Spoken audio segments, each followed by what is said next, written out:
Et ils ont fait effectivement un profil. Et j'avais tous les alertes sur les violences, pas seulement sur les sujets demandés, surtout. Ça m'a permis de travailler dessus. Mais c'est vrai que c'était des suites. Hein. Oui. Mais à un moment donné, vous arrivez à une veille, on vous redonne ce que vous avez déjà vu. Et vous dites, tiens, ça j'ai déjà lu. Mais il ne faut pas arrêter. Et comment ça se fait? Parce qu'il a fouillé les fonds. Et au bout d'un moment, ce qu'il va vous donner après, ce sera du nouveau. C'est là, il ne faut pas arrêter. Parce que la veille, après, elle va se... Là, au début, il va chercher tout ce qu'il y a dans Internet sur tout le sujet. Et après, par exemple, moi j'ai à peu près 300 surveillances sur mon portable. 300. J'ai 70 mails par jour, on sait surveiller ça.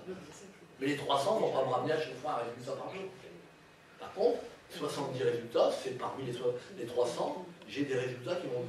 Alors, ces résultats que j'ai, au bout d'un moment, je vais dire, il y a quelqu'un qui va me dire, bah, comment tu fais? Ça vient d'être voté au Sénat, et c'est déjà sur ton blog. Ah ouais, parce que j'ai mis les bonnes alertes. Donc c'est quelqu'un qui, je sais pas, qui va me dire, attends, nous on cherche le document, tu l'as déjà. Comment tu mais l'as c'est rapide, hein. C'est très rapide. Ouais, mais on peut avoir un lien rapide, mais on peut aussi avoir un lien qui donne un résumé, mais pas le document. Non. Donc ce qu'il demande, quand on fait une investigation, une recherche, c'est-à-dire j'ai le lien, il me dit pour en savoir plus, faire ça. Donc vous allez prendre le lien pour en savoir plus, mais vous n'allez pas prendre le lien PDF final qui donne le rapport, quoi. Et donc c'est pour ça que je dis souvent, quand on fait une recherche, dans les rapports de recherche, on met là-haut la phrase qui explique ce qu'on va trouver dans le lien. Parce que si vous donnez un travail à faire à quelqu'un pour surveiller un domaine, si vous donne que des liens, vous êtes obligé d'ouvrir tous les liens pour voir ce qu'il y a dedans. Donc quand vous trouvez un lien intéressant, vous mettez un titre au lien pour qu'on aille ensuite dedans. Et vous verrez, dans tous les rapports d'Internet que vous ferez, dans n'importe quel domaine, il faut faire appel à tout cela. Alors, je vous parlais de Google+, qui est sur Google+, parce que là, il y a quand même pas mal d'utilisation aussi d'invitation de faux profils là-dedans. Pas mal de gens qui vous invitent à... Je ne sais pas si vous avez déjà vécu ça.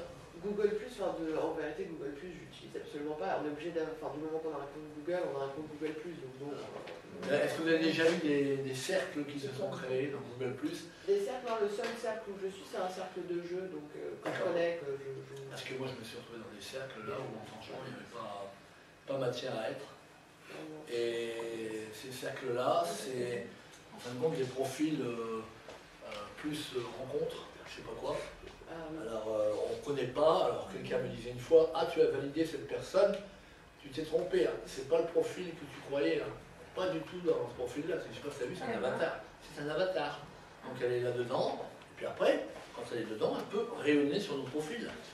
Parce que c'est un... Eh bien aujourd'hui, j'ai pas le temps, mais il faut que j'aille faire tout ce travail à l'intérieur, d'investigation, pour aller dire, elle est vraie, elle est fausse, il est vrai, il est faux, etc. Alors maintenant, quand vous avez une invitation qui vient sur LinkedIn, sur Viadeo, etc., il faut aller vérifier, cartographier la personne pour voir si c'est vraiment... Vous avez des personnes qui ont plusieurs profils, et quelqu'un pourrait user du profil pour vous mettre en relation. Le but, c'est quoi de mettre en relation? Le but, c'est d'être dans votre réseau, et puis après d'agir, de faire passer des messages, de faire passer des... Quand je vois une invitation, c'est quelqu'un a décidé de rejoindre votre cercle. Je mets bannir ou bien autre, parce que je ne cherche même pas à savoir, ça me paraît bizarre. Parce que le profil, c'est... En plus, c'est très très bien fait, la forme d'ingénierie sociale, c'est... nous avons 50 amis en commun. Et vous le croyez, vous dites, ah ouais, alors vous allez voir, mais elle sait déjà. Donc les amis en commun, vous connaissez bien, ouais, je connais, lui je connais, vous ne faites pas les 50. Vous voyez, donc on est capable aujourd'hui d'injecter comme ça dans votre réseau le concept de faux amis. Même Facebook, hein, pareil. Même Facebook reçoit des invitations de style top modèle par paquet de 20, alors voilà. C'est l'occasion d'un grand éclat de rire, mais bon, c'est... Avec 20 amis en commun, bien sûr. Mais par exemple, vous voyez, dans Twitter, qui utilise Twitter vraiment ici? En veille, il faut l'utiliser, c'est un super outil de veille, Twitter. Mais dans Twitter, ouais, on fait de la veille. Quand vous voyez les jeunes, vous leur demandez en classe de 6e à la 3e, ils sont à 400 dans un amphi, dans un collège, vous leur dites qui utilise Twitter, il y a près de 40% qui utilisent Twitter. Mais qu'est-ce que vous faites sur Twitter? Sur Twitter, c'est notre messagerie. C'est leur messagerie. Les jeunes, c'est leur messagerie. Ils communiquent entre eux comme ça. Et ils disent, vous êtes privé. Oui, mais vous êtes sur quoi? Sur quelle messagerie? Bah, sur notre messagerie. On n'est pas là où papa et maman sont. On va être sur Facebook, on est sur un autre truc. Et puis mais vous faites quoi là-dessus? Bah, rien. On fait que communiquer.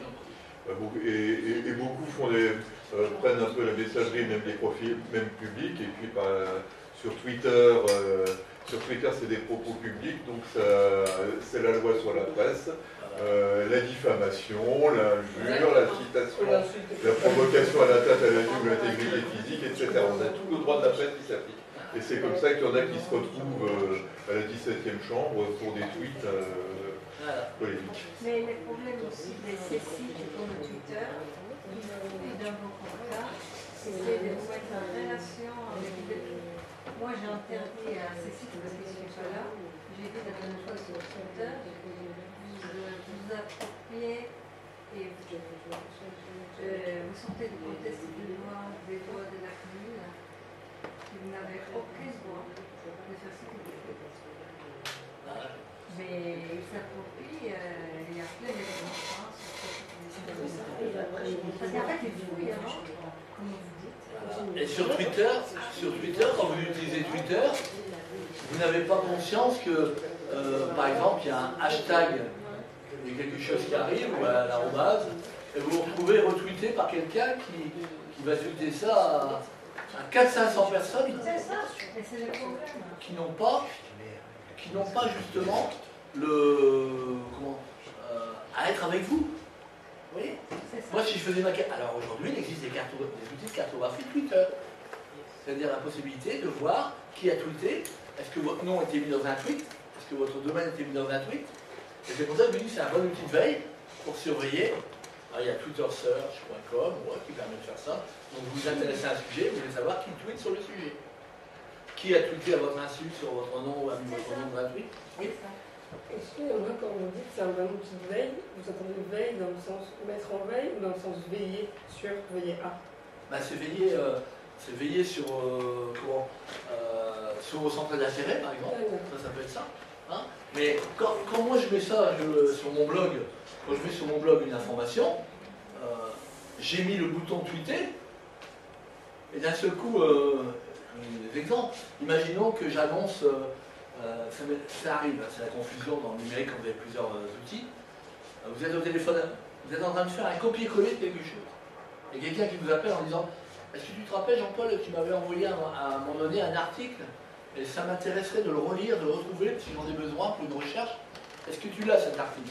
Ben oui, je peux te le renvoyer. Donc vous êtes en conversation, en train de faire un copier-coller pour un document pour vous, et un autre qui vous appelle, et vous trompez le copier-coller. Donc moi ça m'est déjà arrivé d'injecter une information qui s'est copier-coller pour un ami, qui datait d'il y a 4 ans, mais d'annoncer une nouvelle très très mauvaise sur internet par tweet, et d'avoir des milliers d'informations qui m'arrivaient en disant Jean-Paul, tu nous as fait peur là, ce que tu as mis sur internet, ça fait 4 ans ça. Pourquoi tu as remis un truc comme ça? Si les banques elles pourraient t'appeler, il y a un problème, tu vois pas, tu dis que l'action a baissé de 20%, etc. Alors moi je vais y monter, je reçois un SMS, vos connexions sur votre blog explosent, etc. C'est pas normal, il y a quelque chose qui ne va pas. Donc tout ça par un simple tweet que j'ai fait en copier-coller, que je devais mettre à quelqu'un, que j'ai remis après, parce que je dis je vais finir mon coller, puisqu'il a raccroché le téléphone, je fais mon coller, puis je mets sur internet. Vous voyez? Donc ça, il y a plein de choses comme ça que vous ne pouvez plus enlever. Comme quand vous êtes dans les conversations avec j'ai écrit à quelqu'un, et au bout d'un moment, le gars fait copie en je ne sais pas combien de personnes. Et là, votre discussion, elle est révélée en totalité. Malheureusement, vous ne vouliez pas.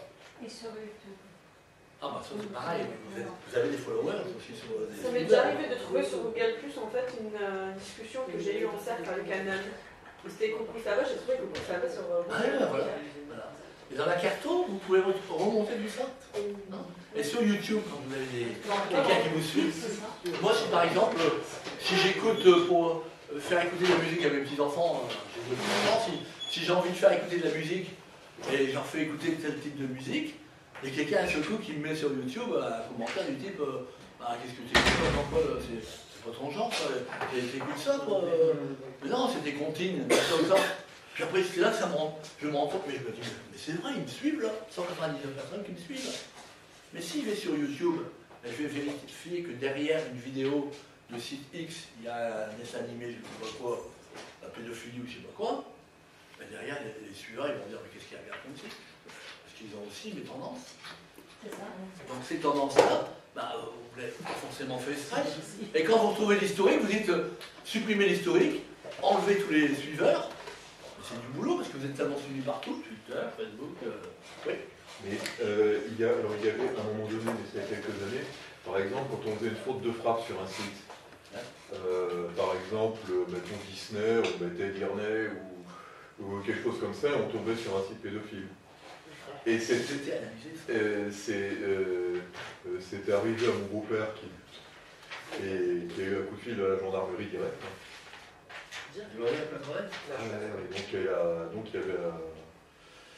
Donc il a immédiatement déposé, je lui avais dit capture d'écran, capture PDF, capture de ce qui était recherché. Voilà, comme au commerce électronique, il faut toujours faire capter les photos que vous avez, par exemple, le site s'est planté au moment où vous avez payé. Il ne répond plus. Si vous pouvez photographier l'écran droit, c'est la preuve que vous avez fait ça. Mais là, quand il s'agit d'un... Je ne sais pas si vous avez déjà vu le site qui affiche une photo, un écran bleu, vous avez un petit jingle, l'écran devient bleu, et à ce coup il affiche la photo de François Hollande, avec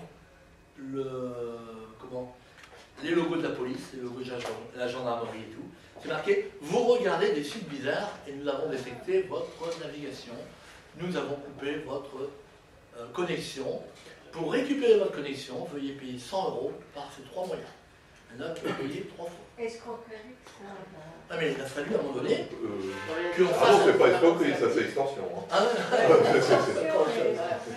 Il y a des gens qui pensent sincèrement que c'est la gendarmerie qui a bloqué la connexion. Oui, c'est pour ça. La preuve, c'est que la gendarmerie a dû faire, sur une de ses pages, a dû faire une alerte en disant voici, si ça vous arrive, les moyens de récupérer votre écran. Parce qu'il y en a qui partaient, ils allaient payer leurs 100 € là, ils revenaient, puis ils disaient l'écran, ah non, l'écran ne bougera pas, il restera comme ça. Hein. On fait un reset par exemple. Il faut relancer en mode sans échec, des trucs comme ça. Mais alors donc, la gendarmerie a mis une page de conseil. Il a fallu arrêter parce que l'hémorragie, c'est surtout qu'ils ne font pas payer la gendarmerie. Non, jamais, mais rien à voir. Amende.fr. Non, mais il n'y a pas. C'était simplement. Les gens payent. Il y en a qui ont payé. Moi, je connais quelqu'un qui m'avait même appelé. J'ai dit bon, ça va, tu ne vas quand même pas les payer pour ça. Et d'autres qui disaient j'ai payé 3 fois et ça ne marche pas mieux. Non, mais il faut quand même être très naïf pour faire ça. D'où l'intérêt pour la gendarmerie d'avoir dit stop, on va signaler que ce virus-là, cette connexion-là, quand ça vous arrive, il faut stop, c'est une arnaque. Il faut aller plus loin. Excusez-moi, juste une question entre parenthèses. Quand on fait de la recherche, et notamment quand on est spécialisé en antiterrorisme, comment se faire habiliter pour ne pas, d'ailleurs, se faire bloquer par la gendarmerie? De toute façon, généralement, c'est les gens qui sont amenés à faire ça, ce sont des gens qui sont MTech en gendarmerie, qui sont officiers de police judiciaire, qui sont habilités à le faire, et je peux comprendre, des chargés d'enquête en police. Oui, je peux comprendre. D'ailleurs, c'est normal. Mais heureusement, c'est. Moi, c'est pas ça, quoi. Je ne vais pas m'amuser à faire ce genre de choses. Non, je parle quand on accède, quand on fait de la recherche par rapport à tout ça. Même là, en faisant de la recherche, j'hésite. Comment? Même en faisant de la recherche universitaire là-dessus, c'est simplement, il y a un article qui est sorti là, cette semaine sur le journal d'éducation qui disait comment on va permettre à la recherche de faire des recherches parce qu'ils ne peuvent pas rechercher. Quand ils recherchent, ils sont considérés, on est considérés comme mais donc il faut trouver une solution parce qu'on en a. Les solutions, c'est les gouvernements qui vont donner cette solution en disant voilà, les personnes habilitées qui ont un statut de chercheur, etc. Vous avez vu qu'on avait fermé plusieurs fois. On avait dit tous ceux qui se font prendre sur une machine en train de rechercher de l'information ou d'être sur des sites de radicalisation, je ne sais pas quoi, tout de suite, automatiquement, on va les prendre. Vous avez vu qu'on a dit après, maintenant, non, tout compte fait, on enlève. Maintenant, c'est ceux qui agissent, mais qui agissent déjà en ayant déjà passé plusieurs étapes dans le processus. Comment voulez-vous la différence? C'est quoi? Moi, je dois faire des recherches sur Et un comment sujet. comprendre leur processus si on ne cherche pas, si on ne suit pas leur chemin? Ben voilà, c'est le problème. Aujourd'hui, c'est pour ça que je l'ai expliqué tout à l'heure. Quand on fait des recherches dans ce domaine, il faudra, et je l'ai expliqué ce matin encore, il faudrait qu'il y ait un conseil national universitaire qui soit, par exemple, quand on est en médecine, on est dans une section à l'université. Quand on est en sciences de l'information, on est dans une section. En éducation, pareil. En sociologie, en psychologie. Il y a 4 ans, on a voulu mettre en place un conseil national universitaire qui ferait que la criminologie, la cybercriminalité serait une matière et il y aurait des enseignants, des maîtres de conférences qui seraient reconnus et seraient habilités à travailler dans ce domaine. Aujourd'hui, tout ça c'est tombé à l'eau, il n'y a pas aujourd'hui, on ne peut pas être maître de conférence en criminologie, ça n'existe pas, c'est pas une matière. Ni en cybercriminalité, ça n'existe pas. C'est rare, les facs de droit veulent absolument garder la criminologie pour eux comme une sous-discipline du droit. Non, une spécialité, attention. C'est comme ça qu'ils le présentent. Oui, moi j'appelle ça une sous-discipline. Vous voyez un petit peu le problème. Tu as des messages? Mon frère avait voulu J'ose pas, en fait. travailler dans l'économie de la mode, faire du design. Soit je récupère des choses que des gens ont déjà récupérées, soit mais après c'est pas de la recherche. Et sinon, sur la recherche, il y a d'autres pays qui peuvent être, voilà, par exemple, la pédophilie, je ne sais quoi. Quels sont les risques concrètement qu'on a? Aujourd'hui, c'est que dans le cadre de l'état d'urgence, on va dire, bah, tiens, derrière, toutes ces personnes-là. Sur un fichier S. Sur un fichier. C'est pour ça que, quelquefois, quand je dis à mes étudiants, vous allez travailler sur ce sujet-là, non, moi je veux pas. Mais ils ont pu travailler, ça. S'ils sont en droit, ils doivent travailler. C'est quand même on peut justifier d'ailleurs sur les fichiers quelque part s'il y a un souci, on peut expliquer les choses. C'est compliqué, c'est très compliqué. Aujourd'hui, il n'y a rien qui vous protège de ça. Aujourd'hui, si on tape à la porte en disant vous allez taper sur tel site, etc., et que vous allez regarder telle ou telle chose, ben ouais, mais c'est pour mes recherches. Sauf le fait de dire, je travaille là-dessus parce que je fais un article, un particulier, il aura du mal à trouver. Vous voyez un peu. Donc il faut faire quoi? Il faut se barrer d'ici ou Ah voilà. Moi je vais ouvrir les parents, mais moi je bosse pas. Je me pose pas la question, mais quand quelqu'un vient d'entrer la porte, vous vous rappelez un peu la pub avec le gars qui est dans sa chambre et puis le gars qui vient avec son robot, il dit je voudrais voir votre fils là-haut, etc. Il va dire il a fait ça sur internet, je vais aller le voir dans sa chambre, il va être un peu terrorisé. C'est un peu ça. Quand on est sur internet et qu'on recherche des choses, moi je ne me pose pas comme vous la question, et puis là en vous en parlant, je me dis je ferais bien de me la poser. non, je me la posais, ça me fait plus. Non mais quand je vous dis ça, c'est parce que moi derrière, on va me dire bah oui mais c'est parce que c'est ton truc, Oui mais vous savez que d'un mot-clé, justement, mais vous imaginez pas le. Donc là vous avez quand même comme moi. il y a une légitimité. C'est ce que Oui, j'ai Il y a une légitimité. C'est pas comme si. J'en parlais encore hier, c'est compliqué. C'est compliqué parce que vous êtes inscrit, vous faites des études dans le domaine, donc vous allez pouvoir. Mais quelqu'un qui vous envoyez un lien à quelqu'un en disant le travail que j'ai fait un rapport là-dessus, etc. Ou alors on va voir ce site-là. Non mais ça existe. Apologie, Non mais je parle d'un travail là-dessus. Est-ce que tu peux lire mon rapport? Je t'envoie mon rapport sur la radicalisation. Et vous l'envoyez à quelqu'un, il l'ouvre sur sa machine, il est en train de relire votre texte pour pas qu'il y ait de faute. C'est une tâche ou la mémoire, imagine. Comment ça se passe? Le gars n'a rien à voir dans le domaine, il corrige ça. Il a sur sa machine un document qui est. Ça peut être. Alors, quand vous avez un SMS ou quoi que ce soit, et vous dites va voir ce lien, parce que les virus et tout ce qui s'ensuit, les arnaques, il n'y a pas que sur Internet. Ah oui, il y a les trucs, là, jouer au MMS, machin, si vous avez reçu un MMS, un taxi avec votre numéro. Et donc l'arnaque, elle vient aussi sur les smartphones. Et comme c'est la finalité, le smartphone de l'utilisation que vous allez faire d'Internet, demain, ça va être votre télécommande de tout. C'est ça. Ça sert déjà de télécommande. Non, mais énormément. Alors il y a des personnes qui disent, de toute façon, moi, je ne suis pas encore passé au smartphone, mais ils sont en train de se poser la question, c'est tout. Un jour ou l'autre, de toute façon, ils sont obligés d'y passer. Quand on vous disait, on a dans l'économie numérique, ceux qui ne déclarent pas leurs impôts sur ceux qui les déclarent via Internet, ils ont 20 € en moins d'impôts. Vous vous rappelez de ça? Maintenant, c'est ceux qui ne le font pas, ils sont pénalisés, ils vont devoir payer plus. Ils sont obligés d'aller le faire dans des lieux où ils n'ont pas Internet. Donc il y en a qui sont carrément perdus dans la peine. Et il y a des fractures comme ça numériques qui existent. Alors, quand quelqu'un fait un exposé et qu'il va aller faire toutes ses recherches, est-ce que vous êtes déjà allé dans l'historique de Google, Google History, dans l'historique de Google, vous avez tout ce que vous avez tapé sur Google. Alors quand vous voyez qu'il y a 3 ans, vous avez tapé ça, vous dites, c'est pas moi qui ai tapé ça, c'est pas possible, quelqu'un qui met sur la machine. C'est pas mon truc ça, c'est pas mon... Alors quand vous retrouvez tout ça, vous dites, vous commencez à faire du nettoyage, et vous nettoyez pas Internet. Quoi. Et quand on a un smartphone Android, par exemple, où on rentre avec son compte Google, et en fait, on retrouve sur tous ces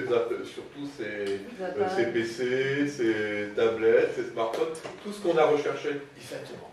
Ça, c'est l'interconnexion du nomadisme, de tout ce qu'on peut avoir. Et la preuve, c'est que vous êtes sur Amazon. Je vais être dans TGV, j'ai trouvé un bouquin intéressant, vous me parlez d'un livre, je vais aller réserver le bouquin. Ben, moi, aujourd'hui, sur mon smartphone, je suis quelquefois surpris que quand je passe à la dernière étape, c'est bonjour monsieur Pan, vous serez livré à telle adresse, le bouquin est commandé, mais moi je voulais le regarder. Mais je suis allé trop loin parce qu'il y avait déjà le crypto était dedans. Alors, en rentrant, je vais sur ma tablette, on a 2 tablettes à la maison, plus 2 ordinateurs, puis je dis, mais je vais voir si le crypto est dedans aussi. Parce que si quelqu'un chez moi regarde des bouquins, puis à chaque fois il regarde des gigobandes, je vais en avoir je sais pas combien. Et donc, j'ai tout déconnecté, parce qu'en fin de compte, à la base, c'était, quand vous changez votre mot de passe, il vous demande est-ce que vous voulez déconnecter les autres supports. Et là, vous dites déconnecter tout. Puis ça vous embête, parce que vous avez déconnecté chez vous, puis vous reprenez le train, puis oh, bah, le mot de passe de Gmail, je ne l'ai plus. Je viens de le déconnecter à la maison, il faut que j'en fasse un mot de passe. Alors, vous le refaites, puis quand vous rentrez chez vous, vous devez en refaire un, vous vous rappelez ce que vous avez fait dans le train. Donc ça, l'interconnexion de tout ça, fait qu'aujourd'hui, on va voir dans l'Internet des objets, là, qui vont arriver à capter les informations, de manière à un moment donné, c'est comme l'autre jour, on me disait, Jean-Paul, ton ordinateur, tu me demandes de remettre le mot de passe. Je dis, oui, j'arrive pas à taper les mots de passe. J'arrive pas à remettre un mot de passe pour l'université dans ma boîte aux lettres. Et comme j'y arrive pas, j'aimerais bien vous m'en donner un. Parce que le mien, il ne le prend jamais. Et le gars m'a appelé, il m'a dit, je ne peux pas faire ça. Je ne peux pas. Il faut qu'on se mette devant une machine parce que on reçoit des messages bizarres de ta part, avec des fautes d'orthographe dedans. On se demande si c'est pas quelqu'un d'autre qui est en train de demander un mot de passe. Donc on s'est mis à l'écran, on l'a fait, puis j'ai dit maintenant, ah bah il n'y a pas de problème, hein. J'ai mis une tartine comme ça de mot de passe, mais ce mot de passe là, pour le retenir, je l'ai mis dans un copy Word, il a fallu que je me l'envoie dans mon mail. Envoyer dans mon mail sans prendre mon téléphone. Et à chaque fois je vais pas taper ça. Et j'avais tellement mis du temps pour retrouver ce mot, pour mettre un bon mot de passe qui passe, que j'étais complètement perdu, et je me suis dit maintenant je voudrais bien le réduire. J'ai tellement peur de perdre l'accès, puis de devoir refaire sur tous les supports, imaginez. Donc là, il y a de la captation, il y a des gens comme ça qui prennent la main sur mon mail. Je connais quelqu'un comme ça qui a perdu la main sur son Gmail, il m'appelle, il me dit qu'est-ce que je peux faire? Ce qu'il faut faire, c'est redemander à Google de redonner réinitialiser un... elle me rappelle, elle me dit oui, il a fait, c'est bon, c'est fait. Ah bon, qu'est-ce que je dois faire maintenant? Je dis tu vas dans toutes les pièces